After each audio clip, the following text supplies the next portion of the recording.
Kader Partai Solidaritas Indonesia, PSI, Dian Sandi, menjalani pemeriksaan di Polda Metro Jaya terkait pemenuhan berkas perkara dugaan tudingan ijazah palsu Presiden ke-7 RI Joko Widodo.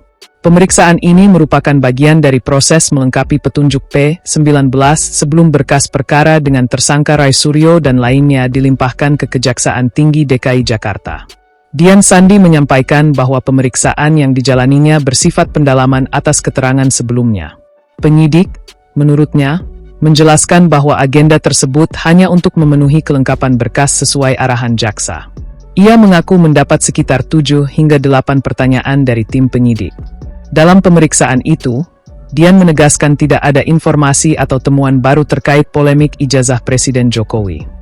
Ia menilai isu yang berkembang lebih merupakan narasi yang dibangun untuk memancing sentimen politik publik. Dian juga menyatakan bahwa ijazah Universitas Gadjah Mada, UGM, tahun 1985 milik Jokowi merupakan dokumen yang sama seperti yang digunakan saat pemilihan Presiden 2014. Ia menambahkan, pihak yang menjadi tersangka dalam perkara ini tidak pernah meminta izin kepadanya untuk menggunakan dokumen tersebut sebagai bahan penelitian. Selain itu, Dian mengaku tidak memiliki komunikasi atau kontak dengan Roy Suryo, Rismon Sianipar, maupun Tifauzia Tiasuma yang namanya tercantum dalam surat panggilan penyidik. Sementara itu, Polda Metro Jaya masih melengkapi berkas perkara sesuai petunjuk P19 dari Kejaksaan. Penyidik disebut telah memeriksa saksi ahli serta Presiden Joko Widodo selaku pelapor dalam kasus ini. Apabila berkas dinyatakan lengkap, kepolisian akan kembali menyerahkannya kepada jaksa penuntut umum untuk proses hukum selanjutnya. Perkembangan ini menandai tahapan penting dalam perkara yang sejak awal syarat dimensi politik dan menjadi perhatian publik luas. Kalau keaslian Pak itu kan biasa Pak Jokowi saat itu sama. Memang itu kan yang kita diskusikan di podcast itu kan memang tentang keaslian ijazah itu. Sempat diminta foto yang Mas posting. Tidak saya kasih pada saat itu.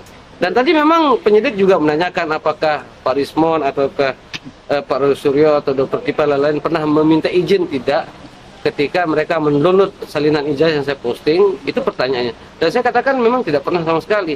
Dan sampai hari ini saya tidak punya nomor kontak, mau itu Pak Rismon, Roy Suryo ataupun Dr. Tipa dan semua yang ada namanya di dalam surat panggilan itu saya tidak pernah ada nomor kontaknya sama mereka.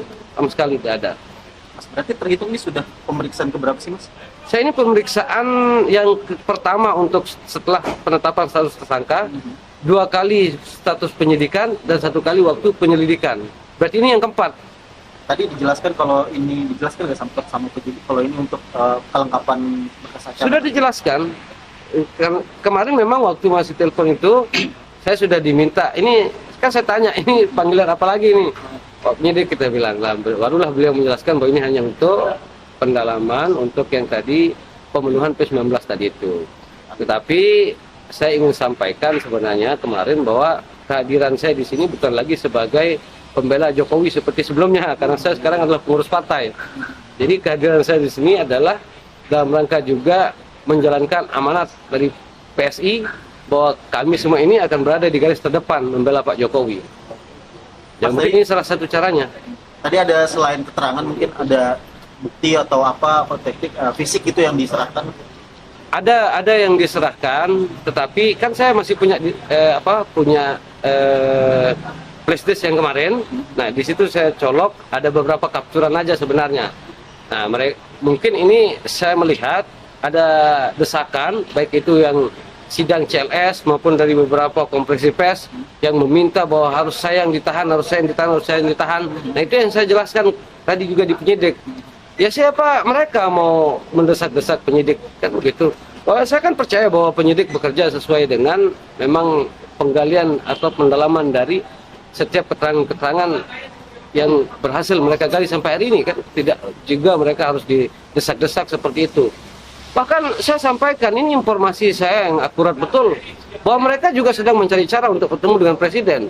Ini orang-orang yang menggugat ijazah Pak Jokowi, entah drama apa lagi yang mereka ingin mainkan. Karena selama ini kan sebenarnya kalau kita melihat sebenarnya tidak ada kebaruan di ijazah itu.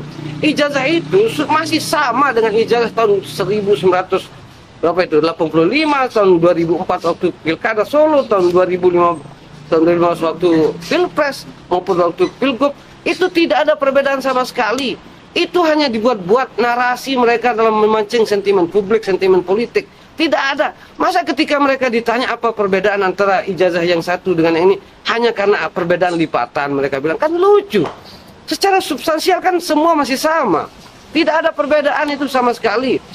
Terus ketika mereka mengatakan bahwa ijazah itu berbeda dengan saya posting, tetapi kan mereka waktu bertanya kepada Pak Jokowi maupun melalui saya, melalui Pak Jokowi, dan melalui kuasa hukum, kan mereka sudah mengakui, atau beliau-beliau sudah mengakui bahwa memang itu ijazah Pak Jokowi gitu loh. Bahwa saya itu mendapatkan gambar dalam bentuk miring. Ya memang itu apa adanya, tidak pernah saya edit-edit, tidak pernah saya membuat dia menjadi tegak lurus. Mas tadi sempat ditanya berapa pertanyaan sama aku.